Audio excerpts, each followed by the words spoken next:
በጣም እንግዲህ ክራይሲስ ግሩፕን ለረጅም ጊዜ ስከታተል የነበረ ግሩፕ ነው። በራሱ ለኔ ክራይሲስ ግሩፕ ነው ስሙ እንደሚያሳየው። በተለይ አማራን በተመለከተና ከአማራ ጋር በተያያዘ ለረጅም ጊዜ እንግዲህ ዊሊያም ዴቪድሰን በነበሩበትም ጊዜ በደንብ ክራይሲስ ግሩፕን ታውቀዋለህ አንሙት የነበረውን አቋም። ዛሬም ያወጣው ሪፖርት እየተመለከትኩኝ ነበረ። አጠቃላይ ቀጠናው ላይ የነበረውንና በምን ቢደረግ ብሎ እንደውም ሀገር በተለይ በዚህ በሰሜን ያለው የሚሊተሪ ቢልዳፕ ወይንም ወታደራዊ ግንባታ ወደ ጦርነት እንዳይቀየር ምን መደረግ አለበት ብሎ የጎረቤት ሀገራት የአፍሪካ ሀገራት ማድረግ ያለባቸውን እና አሜሪካ እና ቻይና እና ሌሎችም ሀገራት ማድረግ አለባቸው የሚላቸውን ነገሮች አስቀምጧል። ኢትዮጵያ ውስጥ ያለውንም ሁኔታ በራሱ ምልከታ ለመገምገም ሞክሯል። እንግዲህ ያለውን የውስጥ መረጃም ታሳቢ ያደረገ ማለት ነው። ግምገማውን በደንብ እናያለን አንሙት። እዛ ላይ ነው በዋናነት ትኩረታችንን የምናደርገው። ምክንያቱም ፋሲኔት ያደርገኛል እንደዚህ አይነት ነገር አንተንም እኔንም ማለት ነው። ምክንያቱም የራሳችን ግምገማ ስላለን አሁን እየሆነ ያለውን ነገር የምንረዳበት የራሳችን አውድና መነጽር አለን። ግን ምዕራባውያኑ ሌሎች ደግሞ ተቋማት የሚገመግሙበትም አውድ ለእኛ ፋሲኔቲንግ ነው። ምክንያቱም ከአማራው አንጻር ነው እኛ እያንዳንዱን ነገር የምንመዝነው። እነሱ ከራሳቸው ጥቅም አንጻር ደግሞ በምን መንገድ ይመዝኑታል የሚለውን ነገር በደንብ ነው የምናየውና ለዛ ነው ፋሲኔቲንግ ነው የክራይሲስ ግሩፕ ሪፖርት የምለው። ለዛ ነው እንሄድበታለን አንሙት። መጀመሪያ ግን ምን የምትነግረን ነገር አለ? በፋኖ ረገድ በፋኖ ቤት በኩል ምን አለ? ከዛ ከርተው ደግሞ ወደ አገዛዙ የገቡ ኃይሎችን በተመለከተ እናነሳለን። እንደዛ እያልን ነው የምናወራው። በፋኖ ቤት ያሉ ነገሮችን እስኪ ንገረን። ምን እየተካሄደ ነው? ምንድነው ያለው የሚለውን አሰማን። መልካም አመሰግናለሁ ወንድም ትንግርቱ። አንተም እንኳን ደህና መጣ። የኢቢሲ ቤተሰቦች እንደተለመደ ሁላችሁንም ሰላም ማለት ፈልጋለሁ። እንዴት አላችሁ? እንግዲህ ዘወትራዊው ትኩረት 30ችን ጀምሯል። እንደ ሁልጊዜው መግቢያችንን ፋኖ ተኮር የሆኑ የተወሰኑ ቁም ነገሮችን በማንሳት ብንጀምር ጥሩ ይመስለኛል። ወንድም አለም ሁለት መልእክቶች ተላልፈዋል ከፋኖ ወታደራዊ አሃዶችና ሁለቱ መልእክቶች በጣም አስፈላጊ ይመስሉኛል። አንደኛው ከአፋብን ቴዎድሮስ እዝ ምዕራብ አማራ ቀጠና ማለት ነው 109ኛ ኮር የተላለፈ የጥንቃቄ መልእክት ነው። በዚህ መልእክቱ 109ኛ ኮር በተለይ በሚያስተዳድራቸው ቀጠናዎች ማህበረሰባችን የፋኖ አባላት ነን ብር አስገቡ እያሉ የአቢሲኒያና የተለያዩ ባንኮችና ሂሳብ ቁጥር እየሰጡ የዝርፊያ ስራ ላይ የተሰማሩ አጭበርባሪዎች እንዳሉ ከማህበረሰባችን በደረሰን ጥቆማ አረጋግጠናል። ስለዚህ እነዚህ ወንበዴዎች አንድም ከፋኖ መደበኛው ሰራዊት ውጭ የሆኑና ከጥርነፋ ውጭ የሆኑ ኑሯቸው ዝርፊያ ላይ መሰረት ያደረጉ ናቸው። ሁለትም ከብልጽግና ተልዕኮ በመቀበል የስለላ ስራ ላይ የሚሰሩ ቡድኖች መሆናቸውን የመረጃ ምንጮቻችን ጠቁመውናል ነው የሚለው። ስለዚህ በተለይ 109ኛ ኮር ለመላይ ደንበጫ ወረዳ ማህበረሰብና ሌሎች አጎራባች ወረዳዎች በሙሉ ከእንደነዚህ አይነት ዘራፊዎች ራሱን እንዲጠብቅና በስልክ እየደወሉ ብር አስገቡ የሚሉ ግለሰቦችን ስልክ ቁጥር፣ የባንክ አካውንት ቁጥር በውስጥ አድራሻችን ጥቆማውን እንድትሰጡ ሲል ጠይቋል። በተለይ እንዲህ ያለ ነገር የሚያደርጉትን በተመለከተ ህብረተሰቡ ሊጠነቀቅ እንደሚገባ ያቀረበው ጥሪ የመጀመሪያው ነው። ያው እንደምታውቀው በእንደዚህ አይነት ተግባር ላይ በግምገማዎች ከዚህ ቀደም አንስተናል። ተገምግመው በወንጀል በምን ፋኖ ተጠያቂ ሊያደርጋቸው ሲፈልግ የሸሹ ያመለጡ በአንድ ወይ በሌላ መንገድ በወንብድና ስራ ውስጥ የተሰማሩ በርከት ያሉ ግለሰቦች አሉ። መውጫ መግቢያ ሲያጡ ትግሉ ተጠልፏል ወይም እንዲህ ነገር ገጥሞናል እንደዚህ ሆኗል እያሉ ለአገዛዙ እጅ የሚሰጡ ናቸው። እጅ ለመስጠት የማያስችል ሁኔታ ሲገጥማቸው ግን በተመሳሳይ እኛ ፋኖች ነን እያሉ በዝርፊያዎችና መሰል ሁኔታዎች ላይ የሚሰማሩ ናቸው። ባለሀብቶች ጋር እየደወሉ ገንዘብ አስገቡ፣ ይህን ካላደረጋችሁ እንዲህ እናደርጋችኋለን የሚል ስራ የሚሰሩ ናቸው። ስለዚህ አሁን የተማከለ የፋኖ መዋቅር በመኖሩ እንዲህ አይነት ግለሰቦች ቦታ የላቸውም። ይሄንን ማጋለጥ ለሚመለከታቸው አካላት ማቅረብ ይገባል። በተለይ እንዲህ አይነት ጥያቄ የሚያቀርቡ ከሆነ ማንነታቸውን፣ ያሉበትን አካባቢ፣ ምን ጥያቄ እንዳላቸው ለኛም ለኢቢሲ ቴሌቪዥን በስልክ ቁጥራችን ቢያደርሱ እኛ ለፋኖ አመራሮችና ለየአካባቢው ላሉ ኮሮች የምናደርስ መሆኑን በዚህ አጋጣሚ መጠቆም እንፈልጋለን። ሁለተኛው ጥሪ ከአማራ ፋኖ ሸዋ ጠቅላይ ግዛት የአጼ ዳዊት ክፍለ ጦር የተላለፈ ጥሪ ነው። በተለይ እንግዲህ ይሄ ጥሪ አጼ ዳዊት ክፍለ ጦር ነባርና አዳዲስ አባላትና አመራሮች የአፋብኃ ሸዋ ጠቅላይ ግዛት እዝ አባላትና አመራሮች የነበሩ ወይም የሆኑ በሙሉ በመጀመሪያ እንግዲህ ደስታውን ይገልጻል አንድ ድርጅት በመፈጠሩ። ከዛ በመቀጠል በተለይ በበርካቶች ጸረ አንድነት የወሰሾተ ላይ ገመድ ጎታቾች ዘግይቶም ቢሆን ድርጅት ተፈጥሯል። ስለዚህ ይህንን ሁኔታ አሁን ያለውን አዲሱን ሁኔታ በመመልከት ከዚህ ቀደም ከነበራችሁበት ቅራኔ ኩርፊያ እና ይህን ከመሰል ሁኔታ ከትግል መውጣት ይህን ከመሸሽ ይህን ከመሰለው ነገር ወይም እንደዚህ አይነት ሁኔታ ውስጥ የነበራችሁ አሁን ልትመለሱ ይገባል የሚል ጥሪ ነው። በተለይ በአፋብኃ ምስረታ ጠላት ኔትወርክ እስከማቋረጥ የደረሰበት ከፍተኛ ፍርሃት ውስጥ ገብቷል። በርካታ የብልጽግናው ዙፋን አስጠባቂዎች ከንቅናቄው ምስረታ ማግስት ጀምሮ በሸዋ ጠቅላይ ግዛት በወሎ ቤት አማራ በጎጃምና በጎንደር ቀጠናዎች በተደረጉ የተቀናጁ ውጊያዎች ከፍተኛ ቁጥር ያለው ያገዛዙ ወታደሮች ተደምስሰዋል፣ ቁስለኛ ሆነዋል፣ እድለኞች ተማርከዋል። ድርጅቱ ያወጣውን የምህረት ጥሪ ተቀብለው ወደ ፋኖ እየመጡ ያሉ የስርዓቱ አገልጋዮችም ከአባላት እስከ አመራር ያሉት ቁጥራቸው ከቀን ወደ ቀን እየጨመረ ይገኛል ነው የሚለው ክፍለ ጦሩ። በመሆኑም አጠቃላይ ትግላችን ድርጅታዊ ቁመና ገና ከውልደቱ እዚህ ደርሷልና የተከበራችሁ የአፋብኃ ሸዋ ጠቅላይ ግዛት እዝ አፄ አምደ ጽዮን ኮር የአፄ ዳዊት ክፍለ ጦር ነባር ታጋዮች በሙሉ በተለያየ ምክንያት ከትግል ውጭ የሆናችሁ በሙሉ የውጊያ መመኪያ የጠላት ራስ ምታት የሆነው ትላንት በጥቂት የሰው ኃይል ዋጋ የከፈላችሁበት ስመገናናው አፄ ዳዊት ክፍለ ጦር በትጥቅም ሆነ በሰው ኃይል ከመቼውም ጊዜ በላይ ራሱን አደራጅቶ በከፍታ ማማ ላይ በመሆኑ ኑ የመጨረሻውን የድላችንን ዋንጫ አብረን ከፍ እናድርግ በማለት ጓዳዊ ጥሪያችንን እናቀርባለን ብሏል። ስለዚህ ምንድነው ያለው?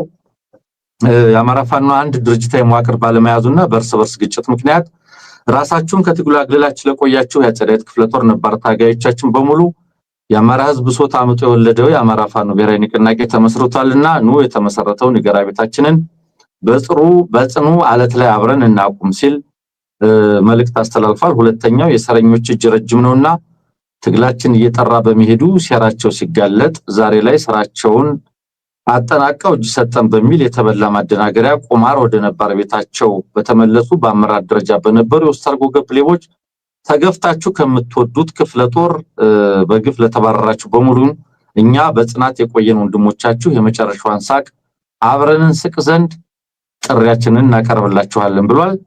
ክፍለ ጦራችን ከሰፈር ጠባቂነት ወጥቶ ትክክለኛ የፋኖነት ቁመናን በመያዝ በሁሉም የሸዋ ቀጠና የተሰጠውን ግዳጅ ለመወጣት ከመርሃ ቤት አውራጃ ተነስቶ እስከ መንዛ አውራጃ ከተጉለትና ቡልጋ እስከ ይፋትና ጥሙጋ በመንቀሳቀስ በሄደበት አዳዲስ ቀጠናዎች ሁሉ ታላላቅ ድሎችን መጎናጸፉ ይታወቃል። በመሆኑም በወቅቱ በተለያዩ ምክንያቶች በመሰል ግዳጅ ላይ ያልተሳተፋችሁና ራሳችሁን ከትግል ውጭ አድርጋችሁ ለነበራችሁ ነባር የትግል ጓዶቻችን በጀግናው ክፍለ ጦራችን ስም ጥሪያችንን እናቀርባለን የሚል መልእክት ተላልፏል። ስለዚህ ሁለቱ ቁልፍ መልእክቶች ናቸው። በዚህ ጥሪ መሰረት ምናልባት ፋኖ እንዳልሆነም ብለው ተስፋ ቆርጠው እንዲህ ከሆነማ እርስ በርስ በነበሩ ግጭቶች፣ ልዩነቶች፣ ቅራኔዎች ምክንያት ከትግሉ የወጡ ወይም ተስፋ የቆረጡ ከነበሩ እንዲመለሱ ነው ጥሪ የቀረበው። ይሄ ሁለተኛው ጥሪ ነው። በነገራችን ላይ በሰሞኑንም ሌላኛው ክፍለ ጦር ከተመሳሳይ እዝ ተመሳሳይ ጥሪ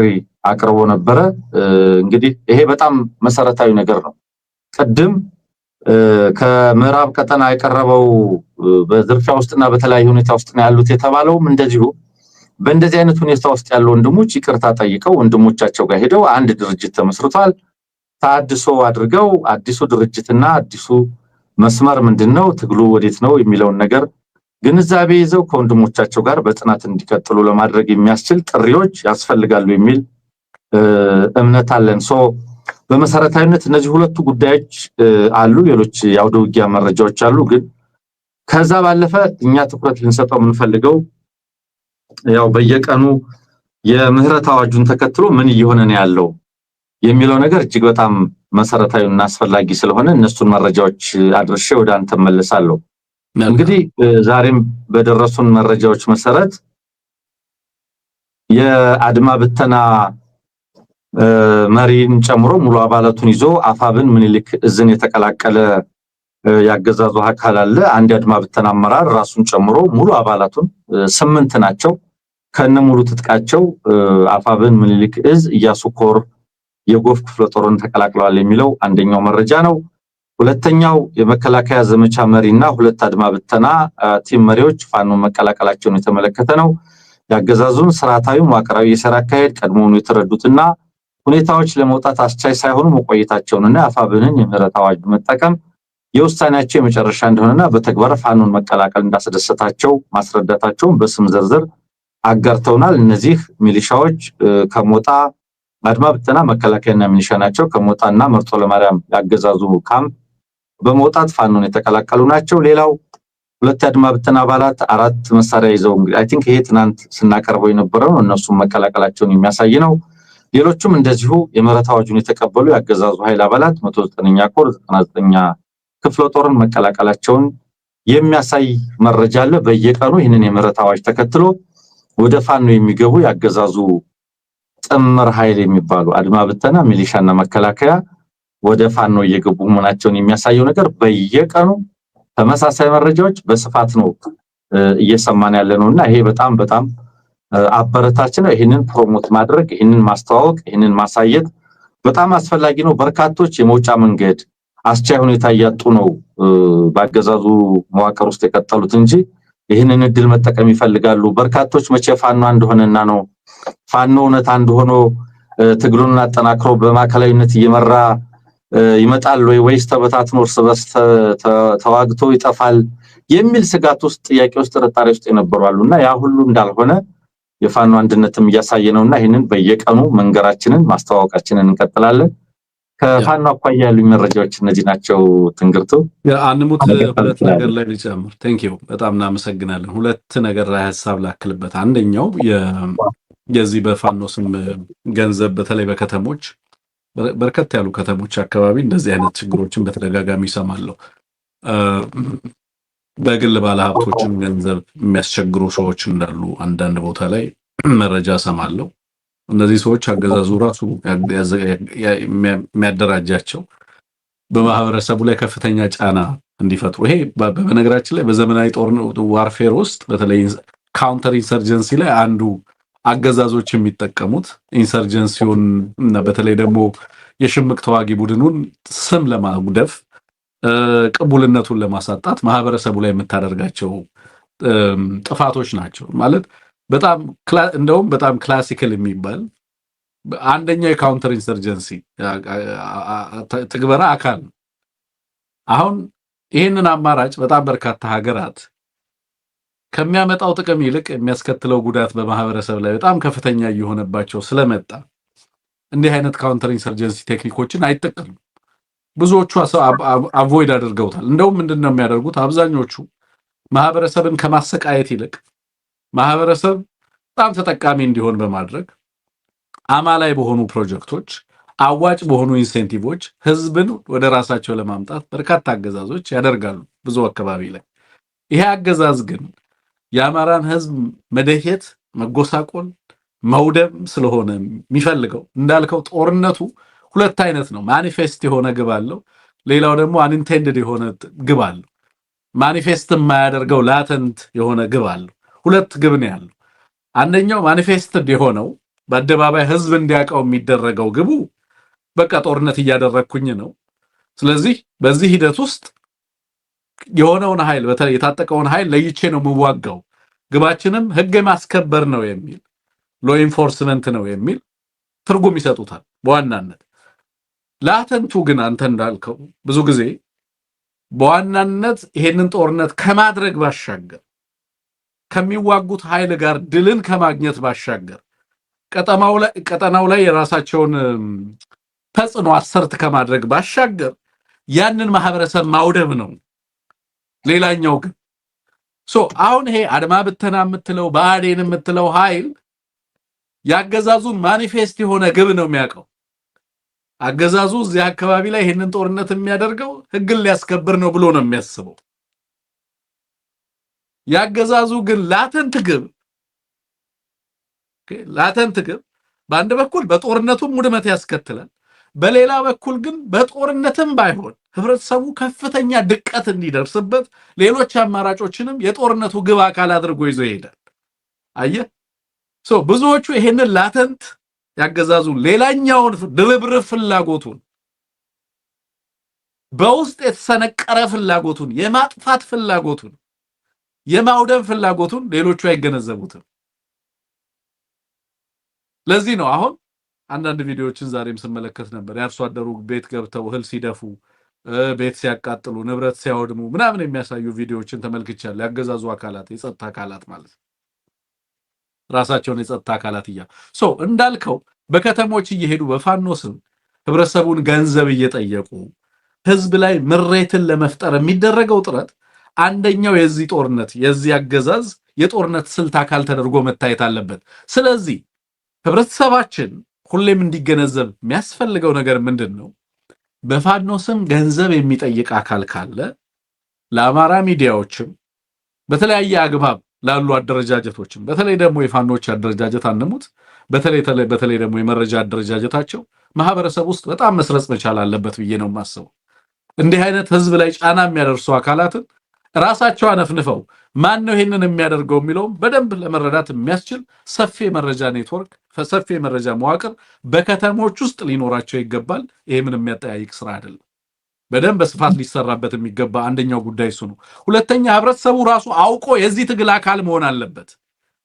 እንደዚህ አያደርጉም ብሎ ትግሉንም ከጥቃት መጠበቅ አለበት፣ ራሱንም ከዘረፋ መጠበቅ መቻል አለበት ህብረተሰቡ ራሱ ማለት ነው። በተደጋጋሚ መግለጫዎች በተለይ ደግሞ በአፋብን የሚወጡ መግለጫዎች ይሄንን ህብረተሰቡን የማስገንዘብ ስራ ላይ በጣም ትኩረት ተሰጥቶ ሊሰራባቸው እንደሚገባ በደንብ ማሳወቅ ያስፈልጋል።